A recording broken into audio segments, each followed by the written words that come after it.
The upcoming astrology of this eclipse season is intense to say the least, and even though I made videos early on this year around the astrology of Russia and Ukraine and Putin and Zelenskyy, I really wanted to do a video focused on the upcoming eclipse season of October into November due to Putin's recent announcement of partial mobilization of 300,000 troops. The speech that he put out was very clear. It was, you can look up the translation, but the eclipse season lines up with weather getting colder, which is beneficial for movement of troops in that area, as well as would be far enough in the future to where it works out with the timing-wise of escalation. So in this video, I'm going to be getting into the charts of the world leaders, Putin, Zelenskyy, and also the countries of Russia and Ukraine. If you're familiar with my work, by no means is this manifesting this, is this bringing this forward, is this anything to do with creating reality. This is studying cycles to better be prepared for and predict the future. I might have some closing comments at the end for those of you who do find this video and often are quite confused and could have reactions, which I understand, but I say all this to prepare, provide information, and to be of service with the fact that astrology can help us with acknowledging these things. So I'm going to get right into the charts. Actually, I have a podcast first that I think I'm just going to record that, and then get to my computer, but hope that this is helpful as always, and if you're new here, welcome. I'm on the ground in my bedroom because I filmed all my podcasts down here because lighting was better, so we just might as well stay down here like 5 hours later from when I filmed the intro because it's just been a long day. But getting into starting out with Russia's chart, it's active, but I want to reiterate that it's Putin's chart that is the most relevant and the most activated during this. So starting out on September 26th, which is just a few days from now, there is a new moon happening on Russia's IC. So new moons are new beginnings, they are the start of things, and this is very close to a degree in Russia's chart involving boundaries, homeland, the roots of its life. So Mars is also pretty much exactly opposite their natal Mars at this time, showing the ongoing challenge that they're facing. Mars is ruling their 9th house of international relations and their 4th house of boundaries and home like itself. So all this together looks like there is a new initiative that is probably the literal speech that Putin just gave off that Russia is beginning right now, that there is a new initiative. It's not so much as relevant as Putin's chart, but I'm going to go through Russia's chart and then Putin's chart and just go down the line. So then on October 25th, there is a solar eclipse in Scorpio. This is a very challenging solar eclipse. I will have full videos on it. It is definitely it's pretty bad, like having the moon and Venus in both the sign that they're debilitated in, having this opposite Uranus, Mars squaring Neptune. It's really not good. It's in their 4th house of foundations, borders, the nation itself, so it's a large-scale wipeout into a new beginning around the foundations of the nation, basically, that looks like, I'll get to it, but in Putin's chart, it looks like a major catalyst event that Putin begins. Then on November 8th, there is a lunar eclipse. This is what looks chaotic for all parties, not just Putin, like the other solar eclipse was most active in his chart, as I'll get into. This is an extremely intense letting go. It's disruptive, especially disruptive in a legacy sense, because the 10th house is legacy, or what is going to happen regarding a country, like what their outward image is. This looks very, very intense given that Venus is exactly conjunct their Venus-Pluto. Venus is ruling their 3rd house of neighbors and their 10th house of public image. So this November 8th date looks extremely volatile and chaotic for everyone involved, whether it's in the US, Ukraine, Russia. Starting out with Russia's chart, though, because it's the tamest in a lot of ways, it's extremely disruptive. Then on November 23rd, there is a Sagittarius new moon right on Russia's lot of fortune. So if I move this forward a few hours, this is right on Russia's lot of fortune, a signal of good fortune or of something happening in their favor. So I think that even though Mars, obviously opposite their natal Mars, is showing ongoing challenge, that there is something fortunate for Russia November 23rd period. Now going to get into Putin's chart, because this is really the alarming one, you could say. So on October 9th is where we're going to start with Putin's chart, and this is where there is a full moon in Aries. This full moon in Aries is on Putin's Saturn and Sun very closely. Venus is right there. And with Venus there, it does look like a more positive or increasing energy in his 12th house of behind-the-scenes hidden matters. So full moons are periods of revelation, and this is happening in his 12th house of behind-the-scenes hidden matters. I think that this could be when the beginnings of a reveal of something that he's been working on comes out, especially given the Sun is ruling his 10th house of career. So something around his career that he's kept in the shadow, so to speak, is coming out around the full moon on October 9th. Now, I think that Mars is opposite his natal Mars, which is challenging, but Mars is in his 8th house of finances, shared finances, on his lot of fortune, which is a positive indicator, like good fortune. So something challenging despite going on, there's some element of like working with a financial tie that is very fortunate, and I can't help but think of China during this time with their their natural earth mineral currency. Sorry, off the top of my head, I can't recall the details, but they are creating a joint currency, Russia and China, and so I'm thinking that this could become more prominent around this period as well. Possibly that is what is revealed, given the 12th house has 4 signification, so that can make a lot of sense for more involvement with China coming out around the October 9th period.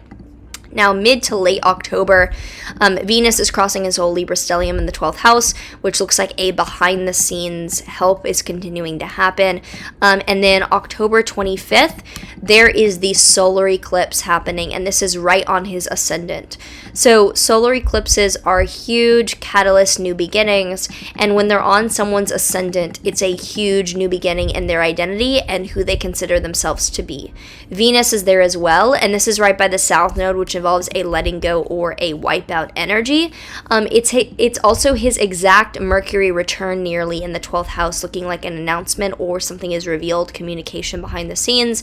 So I feel like this is oh wow, this is what I've been up to, look at this type of situation that is extremely disruptive on his end. He is doing something directly that is defining him, and with Uranus on his Jupiter in the 7th house, it brings in the other party significations as well. So what he's doing is it's him acting very, very, this is very aggressive. Then on November 8th, this is the lunar eclipse for Putin, and this is right on his Jupiter in the 7th. This looks more like Ukraine taking action and everything escalating during this second eclipse. Very high drama. This eclipse itself is already conjunct Uranus, so a lunar eclipse conjunct Uranus, the drama, literally, like the chaos, horrible for all parties. If I'm frank, horrible for all parties. Mars is also stationed retrogrades opposite his natal Mars, so this looks very difficult for him, financial tie-wise. Not obviously, this is not surprising given the position. I think that both eclipses, but the first one looks more like him. This one looks more like all parties chaos. Then on November 23rd, there is the Sagittarius new moon, and this one is right opposite his own natal moon, which is configured, but is not really good or bad, so to speak, but it's just very relevant. It's in his 2nd house of finances, but Saturn has stationed direct on his north node by then, and Saturn represents boundaries, commitment, challenges, but on his north node, when this has been active, it's been moments of him really ingraining and really like digging his heels in it, as you can see with that announcement of the 300,000 troops, etc. This is not someone who's like willing to hear out a possible other strategy. So this looks like by this period at the end of the year, he has dug his heels in very, very intensely, but it's that eclipse period, October 25th and November 8th, that looks insane, like absolutely insane. Not to mention what it is for the US charts, which I've done some videos on that'll come out, and also will be doing more in-depth videos for my October predictions video. So on the 26th of September, Pluto is exactly like on Ukraine's ascendant. So Pluto represents transformation, huge life, death, huge death, rebirth, and it's on Ukraine's ascendant, which I don't need to explain further. Like, clearly this makes sense given what's happening. And then also on the 25th, there is a new moon. This new moon has Mercury and Venus right on Ukraine's Mars, which looks like a very well curated, very concise retaliatory announcement. Now, Mars in their chart is ruling their 11th house of allies and 4th house of boundaries, so it does look like them and NATO possibly make a retaliatory announcement by the 25th that is very distinct for that new moon on that day. Then the full moon, October 9th, for Ukraine is, let me go to October 9th. Or I'm sorry, let's go forward to the one, actually it's more important to go to the 25th. There's not that much happening on that new moon.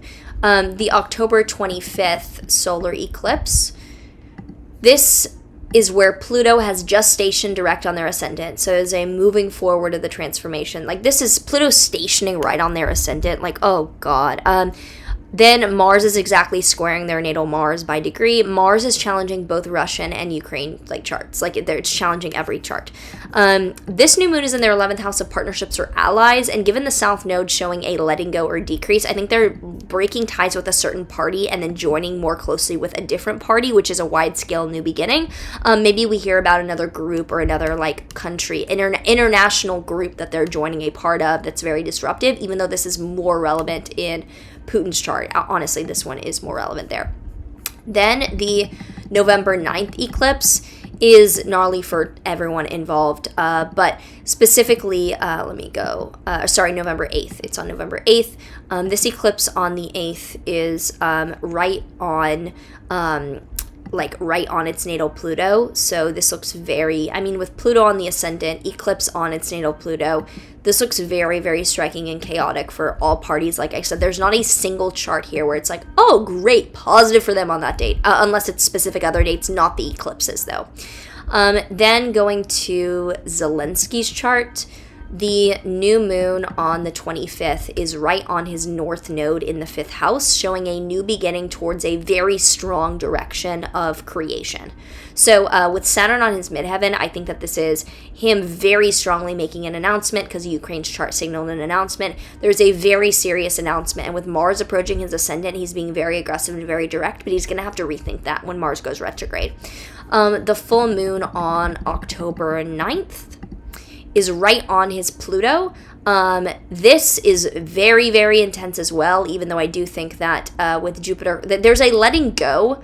There's some kind of a letting go to another party, and I think that he might be aware of it, but the rest of the world hasn't been publicized. Like, he's letting go of some other party, international party affiliation. Then on the October 25th, this solar eclipse is in his 6th house of coworkers, health issues, but mostly I'm going to refer to coworkers, like people that are in his cabinet or people he works around.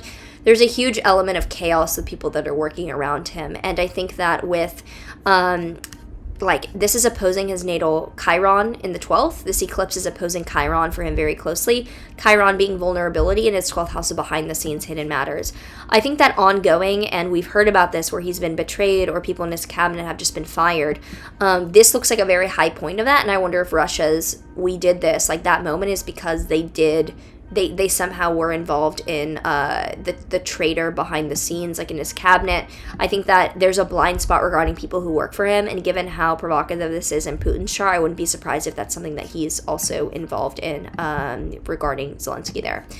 Then on November 8th, there is the lunar eclipse, and this is exact by degree on his Uranus. The sun and moon, the moon will be 16 degrees at the exact moment.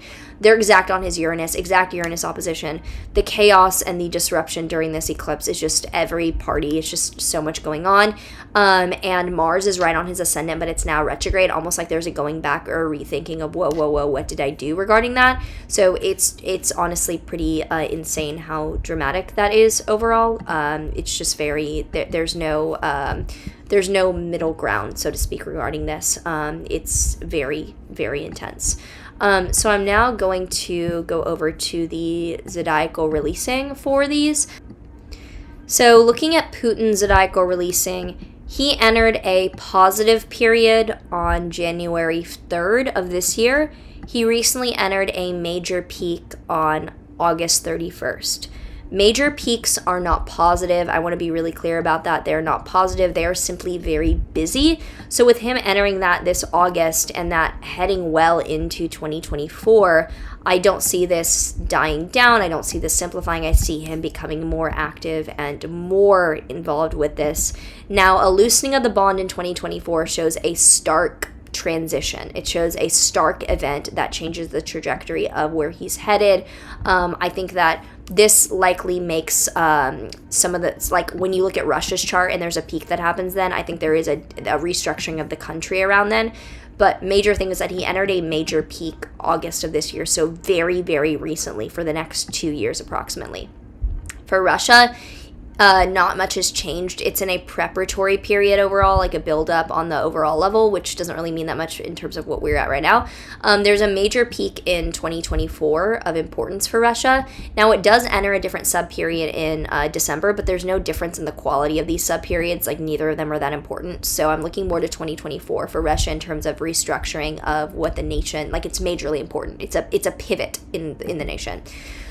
For Ukraine, right now, it is in a moderate peak period. It entered this May in terms of importance. So again, peak does not mean easy. Peak means important.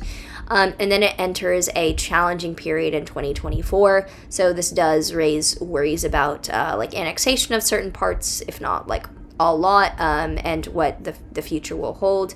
Then for Zelenskyy, I find this very interesting and very strange that he entered a positive period last November and does not enter a moderate peak of importance. Like, these are relative to one another. So basically, he entered a positive period in November of last year.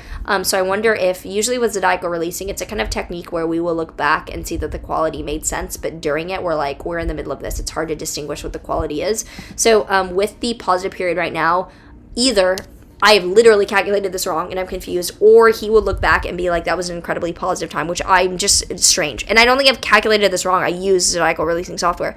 So I'm overall confused, but I don't like to cherry pick. Like, I'm confused, but maybe we'll look back and see that he himself got out positively, even if Ukraine, like, he himself was a very positive figure. You can make the argument, but I'm a little like, this is weird. He enters a moderate peak in 2023 of importance, and then a challenging period in 2025.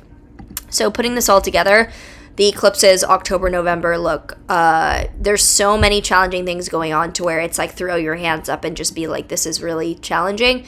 There's no way to sugarcoat this. I think that a lot of people look to astrology for like, when is it gonna get good? And I don't see that during this period. My specialty and my focus usually is on world crises. So if you're looking for the astrologer to be like, it's all gonna be okay right now, that's not really me, but it will always have a different turn. And that's what's important about astrology, is that the cycles never always, they're never stagnant. You will always have a next cycle, a new cycle. This does not offer any words of consolation, condolence, anything like that. I am providing the weather report essentially. So but my heart still goes out to anyone and everyone in every event, everything difficult happening. And I've gotten some requests to look at the chart of Iran. I need to familiarize myself more with the situation outside of memes to be able to do that. By memes, I mean just like infographics shared. But my heart does go out to those women as well, especially because I actually, like, being in Houston, actually, like, I'm back around all my Persian family friends. Like, I actually grew up mostly around Persian, Iranian family friends, so we were talking about that. But like I said, I don't like to talk about things until I understand outside of infographics, because infographics suck. And they don't make up for actually knowing things. So resharing on my story is not going to solve anything, so don't ask me to. But anyway, that's my 2 cents on the end around my interpretation of these things. I hope that this is helpful, and I wish everyone the best.